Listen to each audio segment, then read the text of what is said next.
สวัสดีค่ะทุกคนกลับมาพบกับกวาง KTS อีกครั้งนะคะเข้าสู่เดือนเมษายนหน้าจอช่อง 7 HD จะลุกเป็นไฟกับละครคุณภาพหลังข่าวล็อตใหม่พร้อมเสิร์ฟความปังกับละครครบทุกอรรถรสห้ามพลาดเรื่องที่1กรงน้ำผึ้งเป็นละครแนวโรแมนติกดราม่าผลงานการผลิตจากค่ายมีเดียซีนเพียงครั้งแรกที่ได้พบเธอชลัมพลก็ได้รู้ในทันทีว่าลมหายใจของเขาไม่ได้มีไว้เพื่อตัวเองเพียงคนเดียวอีกต่อไปแต่เขาจะทำอย่างไรเมื่อจู่ๆหญิงสาวที่ขโมยหัวใจเขาไปก็ปรากฏตัวอีกครั้งในฐานะคุณย่าของเขาเตียวเล้งนักธุรกิจดังแห่งเมืองภูเก็ตถูกฆาตกรรมอำพรางปมปริศนาอันแสนซับซ้อนซ่อนเงื่อนทำให้ชลัมพลหลานรักนอกสายเลือดต้องปวดหัวกับการค้นหาความจริงแต่ยิ่งสืบเขาก็ยิ่งหลงทางแถมยังมีความรักระหว่างเขากับสายน้ำผึ้งคุณย่ายังสาวมาทำให้ปั่นป่วนเสียอีกและเขายังต้องทำหน้าที่ปกป้องอารักขาคุณย่ายังสาวผู้ความทรงจำเสื่อมอีกด้วยแต่จะทำยังไงได้เมื่อชลัมพลและสายน้ำผึ้งต่างมีใจให้แก่กันแล้วหนำซ้ำยังมีการลอบฆ่าหวังสมบัติอีกด้วยและชลัมพลเองก็มั่นใจว่าการตายของเตียวเล้งมิได้เป็นเพราะอุบัติเหตุนำแสดงโดยเวียร์ สกลวัฒน์ที่แฟนละครรอชมผลงานมากที่สุดพร้อมที่จะกลับมาทวงคืนบัลลังก์โชว์ฝีมือยืนหนึ่งสนั่นจออีกครั้งประกบคู่กับนางเอกสาวหน้าหวานแพรพายรามิดารวมด้วยเกรซสุพลและสกายมาเรียเรื่องราวความรักต้องห้ามระหว่างชลัมพลและสายน้ำผึ้งสู่การแย่งชิงมรดกและความลับที่ซ่อนอยู่พร้อมจะทำให้ทุกคนอินและลุ้นไปกับเรื่องราวทั้งหมดติดตามชมกันได้ในละครเรื่องกรงน้ำผึ้งออกอากาศทุกวันจันทร์อังคารเวลา 20:30 นาทีเรื่องที่2เจ้าสมิงผลงานการผลิตจากค่ายโคริเซียมอินเตอร์กรุ๊ปย้อนอดีตชาติกลับไปเมื่อ25 ปีก่อนเหมยเจิงลูกสาวคนเดียวของจอปาเป็นนางรำคนสวยประจำหมู่บ้านเมืองเยติดชายแดนไทยด้านสังขละบุรีแต่เหมยเจิงต้องมาเสียชีวิตก่อนวัยอันควรพร้อมกับอองทีหนุ่มคนรักด้วยพิษรักที่ไม่สมหวังของอูซานลูกชายที่ไม่ค่อยสู้คนของอากาพิโยจอมขมังเวทประจำหมู่บ้านแต่เมื่ออูซานได้ขโมยน้ำมันพรายเสือสมิงของอากาพิโยมาชุบร่างกายจึงทำให้เขากลายเป็นหนุ่มอมตะที่มีพลังมากเพราะถูกวิญญาณเสือสมิงเข้าสิงอูซานจึงสามารถฆ่าตะเลเก็บนักเลงประจำหมู่บ้านที่ชอบรังแกเขาและยังหลงรักเหมยเจิงเช่นกันในชาติปัจจุบันเหมยเจิงมาเกิดใหม่ชื่อพิมสายเป็นลูกสาวของสวัสดิ์เสียทำปางไม้โดยมียองตะมุเป็นลูกน้องคนสนิทยองตะมุมีลูกกับทวินชื่อตะวันซึ่งก็คืออองทีที่กลับชาติมาเกิดใหม่ตะเลเก็บมาเกิดใหม่ชื่ออาจเป็นปลัดหนุ่มลูกชายหัวแก้วหัวแหวนของสส.อาคมที่ทำปางไม้ร่วมกับเสียสวัสดิ์แต่มีเบื้องหลังแอบแฝงในการขายยาเสพติดอัดกับพิมพ์สายจะเป็นวาทีคู่มั่นของกันและกันด้วยความเห็นดีเห็นงามของผู้ใหญ่ทั้งสองฝ่ายตอนวัยเด็กตะวันได้เคยช่วยเหลือพิมพ์สายจากการที่ถูกเสือสมิงกัดจึงทำให้ตะวันรับเคราะห์แทนและถูกวิญญาณเสือสมิงเข้าสิงยองตะมุจึงจำเป็นต้องพาครอบครัวย้ายไปอยู่ที่หมู่บ้านอื่นเพื่อไม่ให้คนอื่นรู้ว่าตะวันเป็นเสือและออกตามล่าเอาหัวใจเสือสมิงมาให้ตะวันกินล้างอาถรรพ์เพราะแต่ละคนมีกรรมร่วมกันมาก่อนจึงทำให้มีโอกาสมาเจอกันอีกครั้งและเรื่องราวที่ร้ายแรงในอดีตก็ได้หวนกลับมาเพราะพิมพ์สายมีใจให้กับตะวันจึงทำให้อาจไม่พอใจและเร่งรัดการแต่งงานกับพิมพ์สายให้เร็วขึ้นส่วนอูซานยังมีชีวิตที่เป็นอมตะเมื่อได้เจอกับพิมพ์สายจึงดีใจและคิดที่จะเอาเธอมาเป็นคนรักของตัวเองให้ได้ตะวันคิดว่าตัวเองไม่มีทางที่จะกลับมาเป็นคนปกติจึงยอมสร้างเรื่องว่าชอบพอกับซาเง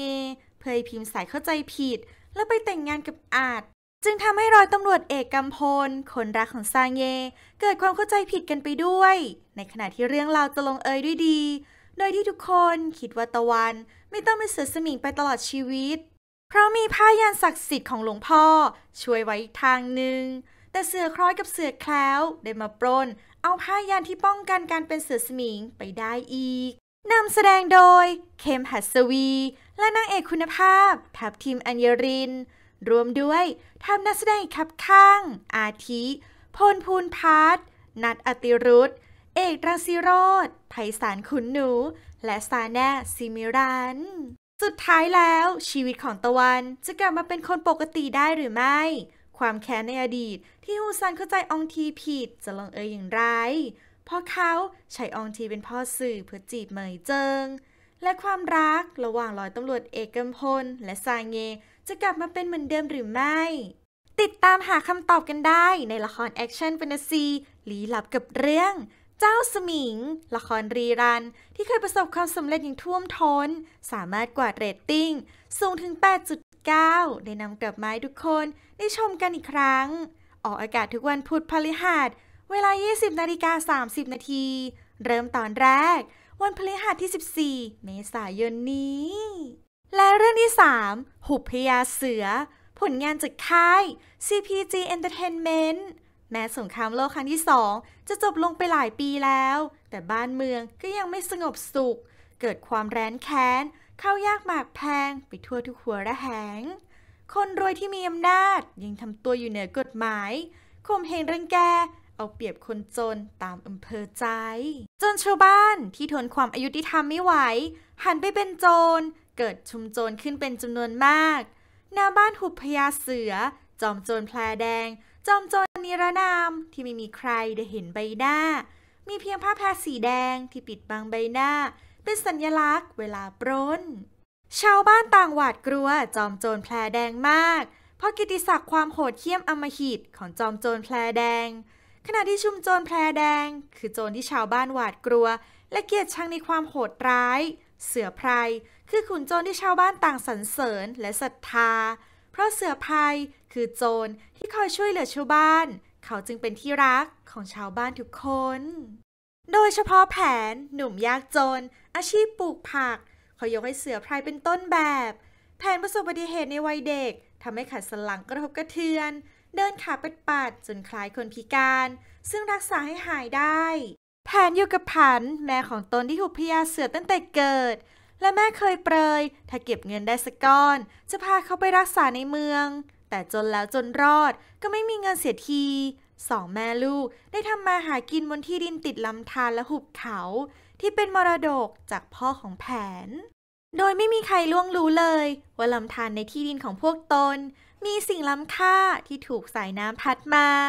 นั่นคือแร่ทองทุกวันที่แผนมาขายผักแผนมักจะแวะมาที่ร้านกาแฟของโกแล้ววันหนึ่งแผนก็ได้พบกับเปลืองสับเปลือที่สนิทสนมกับแผนมากกว่าใครระหว่างที่คุยกันเรื่องจอมโจรแพรแดงนั้นแผนหันไปเห็นไพลินมาเดินตลาดกับสองลูกน้องคนสนิทแผนดีใจมากที่ได้พบไพลินเพราะเขาแอบชอบเธอมานานแต่ต้องเจียมตัวว่าต่ำต้อยกว่ามากไพลินเองคุ้นเคยรู้จักกับแผนดีอยู่แล้วเธอชอบน้ำใจของแผนและรู้สึกสบายใจเมื่อได้อยู่ใกล้เขา